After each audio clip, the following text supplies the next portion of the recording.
Hello and welcome to your daily dose of Satoshi's news. Today's date is Wednesday, the 4th of September 2024, the year of 1,000,000 transactions per second and more.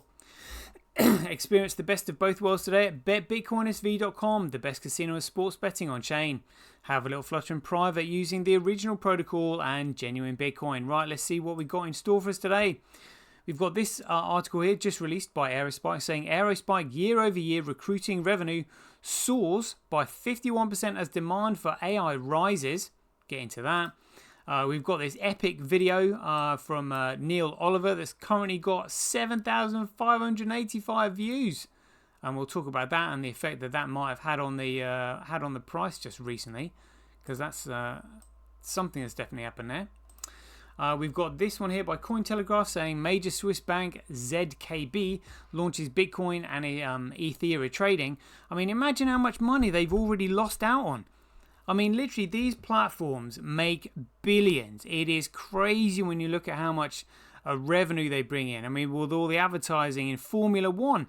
I mean, literally, what you've got OKX, you've got Crypto.com, I think I've seen a Bybit on there as well. I mean, the amount of revenue is just literally absolutely staggering.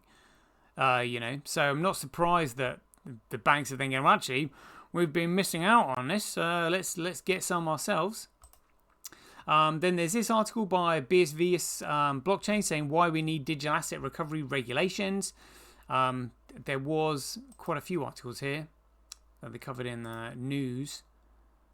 See if we can go back to it. Okay. There we are. So we'll have a look at that.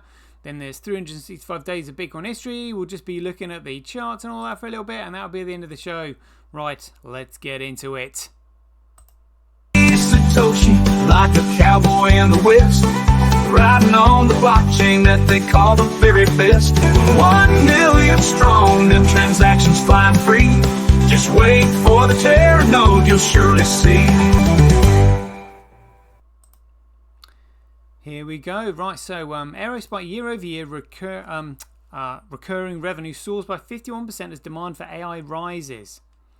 The company growth driven by customers' needs for AI and ML applications in the most demanding production environments. Mountain View, California, September 3rd, 2024. Aerospike Incorporated today announced that the second quarter 2024 recurring revenue surged by 51% on a year-over-year basis, fueled by the widespread demand for affordable, scalable, and accurate real-time AI. Earlier this year, Aerospike closed a $114 million investment to support company growth and meet market demand. DB Engines currently ranks Aerospike as the second most popular vector database and the third most popular graph database. Aerospike lets users pick the best data model for the job with one massively scalable database that handles vector search, key value, and graph applications while still running on an 80% less infrastructure than legacy or point solutions. That's massive. Companies are racing to deploy AI, but are quickly finding that ingesting and managing the massive amounts of data they need for accurate real-time decisions is very expensive at scale, said Subu Leia, CEO of Aerospike. Our customers lead their industries with some of the most successful, cost-effective AI deployments, and most organizations are turning to Aerospike to start and scale up their AI initiatives. Year-to-date milestones and highlights. Expanded senior team and the addition of former Twilio executive Evan Comack as a chief product officer and Tammy Sexton, most recently of Skyflow, as chief revenue officer. Named by Forrester's as a notable vendor in its vector database landscape quarter 2 24 report, and recognized once again by DBTA as one of the companies that matters most in data. Wow. Launched version 7.1, which lets enterprise easily consolidate hundreds of expensive legacy cache databases on a relatively small Aerospike database cluster as the shared service to dramatically cut costs and boost performance. Added new developer-friendly features to the Aerospike database, such as a unified storage model and precise LRU cache eviction that simplifies the choice of storage engine and memory management. Also released an Aerospike driver for LINQP Add 7 Plus, which supports all LINQP Pad capabilities, including the ability to learn and use the Aerospike API directly. The Aerospike LINQP Pad driver has been downloaded over 6,000 times, earned accolades and awards, including being named the inclusive 5,000 list of fastest growing companies in America for the third consecutive year, as well as winning a Business Sustainability Award and a Data Breakthrough Award for In-Memory Database of the Year. Gee, that is massive. About Aerospike. Aerospike is the real-time database built for infinite scale, speed and savings. Our customers are all ready for what's next with the lowest latency and the highest throughput data perform.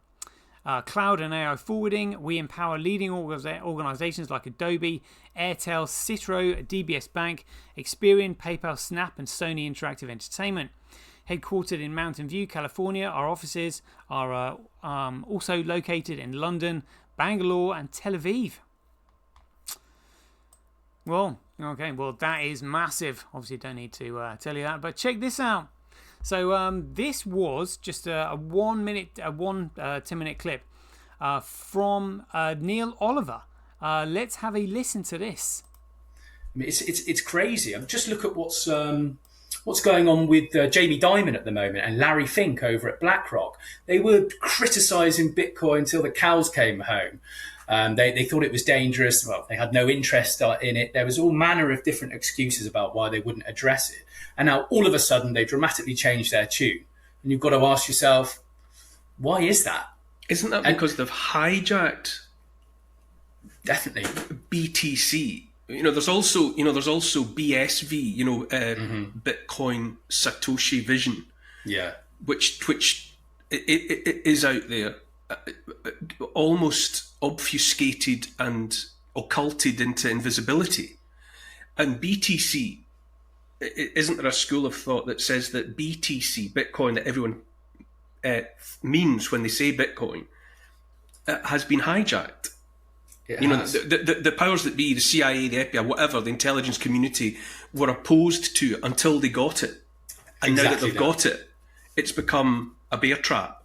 Yeah, and that's what worries me the most. And let me tell you, that would also worry me the most as well, but that is awesome. And check this out. Now, this graph here correlates with the release of that interview. And this is Bitcoin versus Gregcoin. So look at this. I mean, it could just simply be a coincidence, but if it's not a coincidence, then it shows you how sensitive the market is. It's crazy sensitive.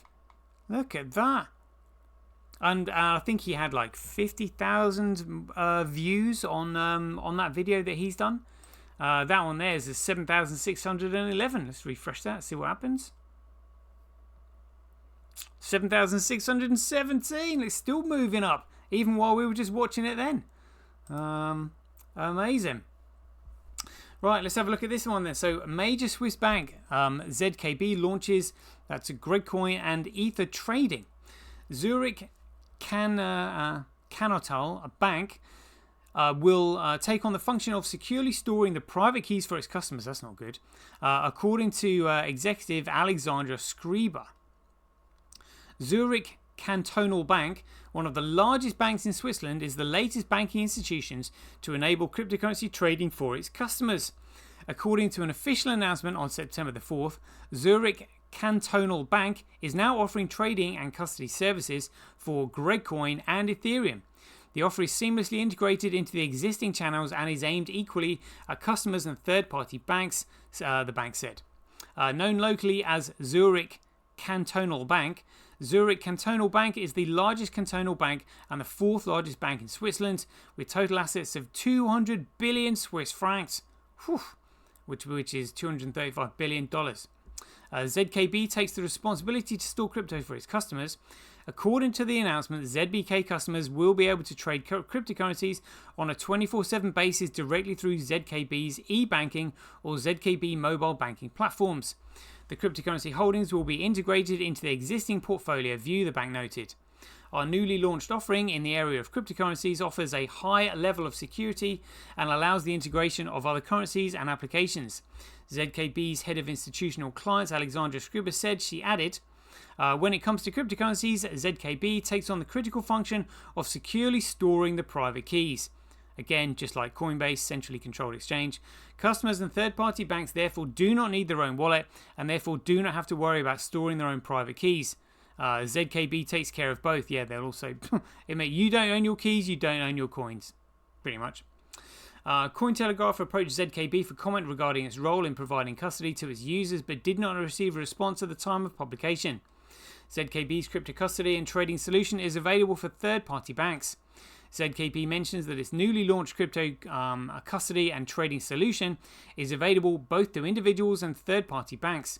The business-to-business solution from Zerka Cantalona Bank gives Swiss banks the opportunity to offer their customers the trading and secure storage of BTC and ETH, the bank said. Wow. According to the announcement, Thorgura Cantalona Bank, a Swiss Cantalona bank serving the canton of Thurgu, is the first partner bank to use ZKB's business-to-business service. Orders are traded via Crypto Finance AG, a financial technology company subsidiary of the German multinational corporation Deutsche Börse Group. ZKB has been exploring the digital asset space in the past few years. ZKB was founded in 1870 and now they're getting involved in crypto as the Bank of the Citizens of Zurich. The bank has been involved in exploring the blockchain and cryptocurrency industry for a while, participating in the issuance of the world's first digital bond on the SIX digital exchange in 2021. In 2023, ZKB also handled the issuance of digital bonds with the central bank digital currency as a joint lead manager as part of the project for the Swiss National Bank. According to local cryptocurrency entrepreneur and investor Jacob Bossard, ZKB was expected to launch its crypto services at least 2 months ago. Previously, other Swiss banks such as Swiss Cantonal Bank, Zerga Cantonal, St. Galler, Cantonal Bank AG, and Luzerner Cantonal Bank also successfully introduced cryptocurrency services, Bossard mentioned in a LinkedIn post in early July. I wonder why they've been resisting. I suspect they probably know there's a big crash coming, but it hasn't come yet, and there's millions to be made. Billions to be made, in fact. I think Binance's 24-hour trade volume in October 2023 was 5.9 billion. 5.9 billion trade volume. I mean, and again, you've got commission on that. It's absolutely massive. Right, let's have a look at this then. So, why we need digital asset recovery regulations. This is from Brian Doherty, this is Brian Doherty's interview. So, policymakers are looking at new regulations for the blockchain and crypto asset industry as it continues to grow. However, it is not enough to merely introduce new laws. Instead, regulations should ideally help keep out bad actors while giving honest people the opportunity to recover their lost or stolen digital assets. This is the view of Brian Doherty, BSV Blockchain Public Affairs Director Americas, who recently sat down to explain what lawmakers get wrong when it comes to regulating crypto assets and why digital asset recovery laws have become increasingly necessary. We can't look away from the burning car. Unfortunately, for so long, there's been this conflation of cryptocurrency and blockchain where most of the policymakers receive their information from the media, says Doherty. He likened dodgy crypto exchanges and tokens to burning cars, which the media and regulators are unable to look away from. And so my mission has been to provide some insight into how blockchain serves as an infrastructure rather than just a means to facilitate financial transfers, he said. Doherty noted that some sectors, particularly agriculture and cybersecurity, have been open to the idea of adoption, but that more needs to be done from a regulatory level to improve adoption across wider audience. However, this also needs to be balanced so that policymakers don't overreach and stifle adoption with too many regulations, he said. Because of this misunderstanding of how the technology works, there seems to be an overreach by various organisations, including the FCA, so that the Bank Secrecy Act is primarily one of the most prominent financial regulators that we deal with.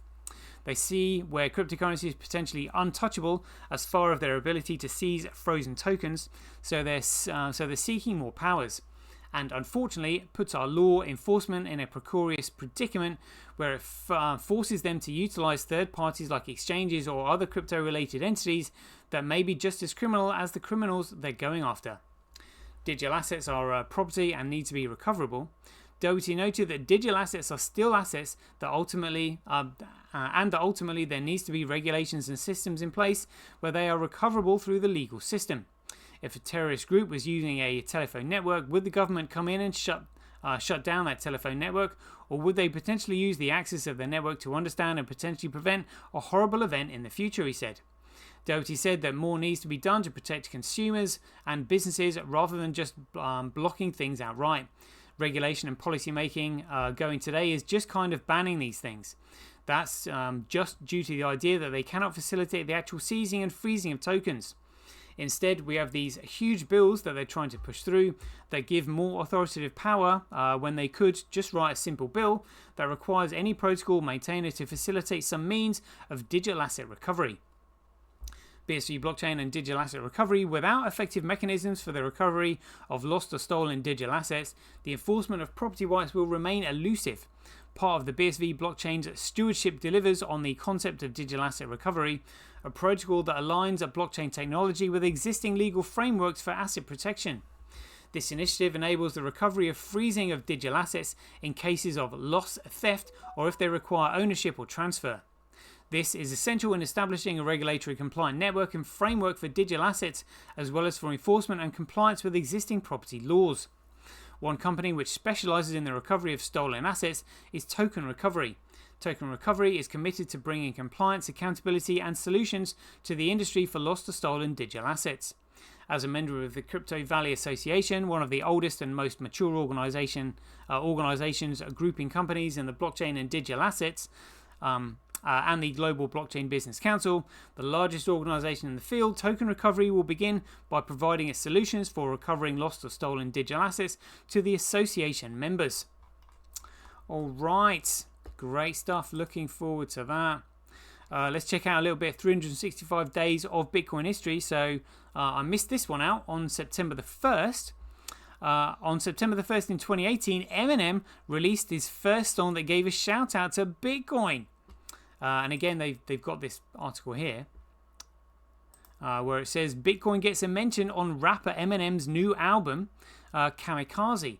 Hip-hop artist Royce da 59 has mentioned Bitcoin in a track featuring on Eminem's new album, Kamikaze.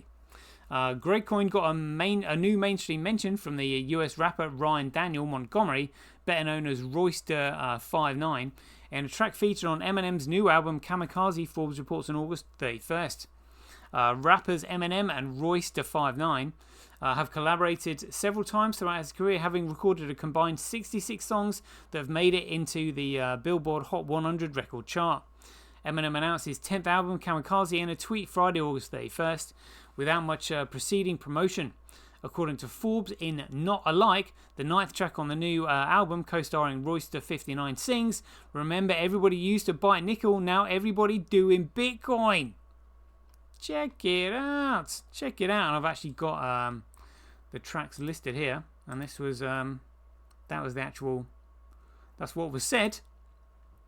So there we go. That was Eminem singing about Bitcoin in 2018. But of course, let me think. So it was November 15th, 2018 that the BSV came about.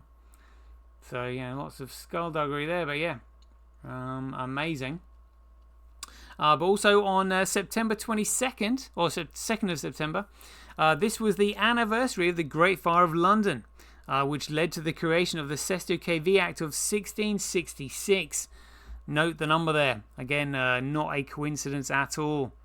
So the Sesto KV Act of 1666 is what turned us all into stock and created our straw men, our legal fictions, which other corporations now try to contract with, even though they can't actually communicate with us. But basically, turned us all into dead entities. Literally one of the most evil acts in history, no longer recognizing us as living men and women or individuals, which meant they could do with us whatever they wanted. They can't hear us, they can't see us because we're dead entities. And that's if we join their jurisdiction through the creation of our birth certificates. Absolutely outrageous. Utterly criminal. We're now September 4th, and this was the anniversary of Hitler's reaction to British provocation of bombing Berlin and Germany. So let's have a quick listen to this. Watch us suffering. But he knew from code breaking, he knew from reading the German Air Force signals, which we had broken on May 26, 1940, that Hitler had given orders that no British town was to be bombed. London was completely embargoed. The German Air Force was allowed to bomb ports and harbours and dockyards, but not towns as such. And Churchill was greatly aggrieved by this, and he wondered how much longer Hitler could avoid carrying on war like this. But Hitler, as we know, carried on until September 1940 without bombing any English towns. The embargo stayed in force. You can see it in the German archives now, and we know from the code breaking of the German signals that Churchill was reading Hitler's orders to the German Air Force not on any account to bomb these towns. So there was no way that we could drag in the Americans that way unless we could provoke Hitler to do it. Which is why on August the 25th, 1940, Churchill gave the order to the British Air Force to go and bomb Berlin.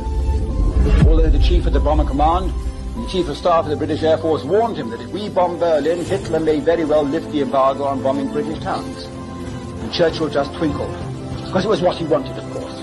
At 9:15 that morning, he telephoned personally Bomber Command himself to order the bombing of Berlin, 100 bombers to go and bomb Berlin. They went out and bombed Berlin that night, and Hitler still didn't move.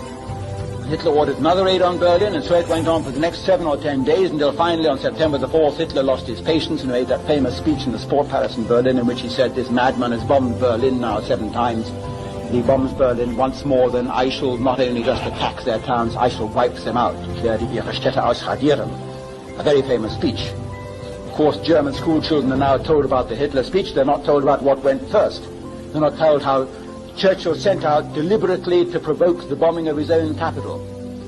And on the following day, Churchill ordered Berlin bombed again. And the result was the German Air Force started bombing the docks in London, the East End of London, finally the City of London and the West End on the 6th and 7th of September 1940. And in September 1940, 7,000 Londoners were killed in the bombing as a result of Churchill's deliberate provocation. The files are there, the archives are there. No wonder Harold Macmillan didn't want my book.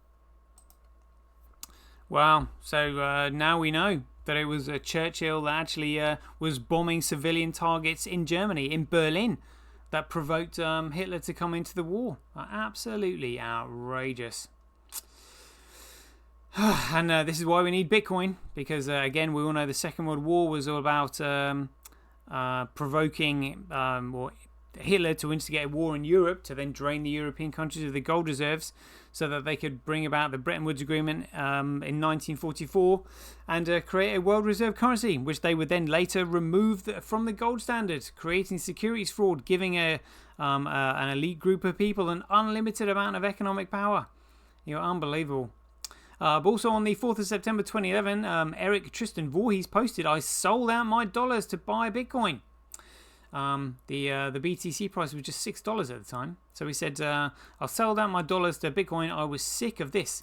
And he's got a graph of the purchasing power of a $1933 based on consumer price index. So it's just down and down and down. The consumer price index is what that dollar will buy you in terms of a basket of goods. So there we go. We've done that one. Yeah, and we'll tell you what that is. 24 minutes. We'll leave it there. I might do a show later for the chart figures. But if you enjoyed these updates, please ding your donations for your appreciation to either Satoshi@Sembi.com, Handcash.io, Simply.cash, Relays.com, Rockwallet.me, or Senti.ch. We'll leave it there. Hope you enjoyed it as ever. Be aware, take care, stay safe out there, and we'll see you in the next one.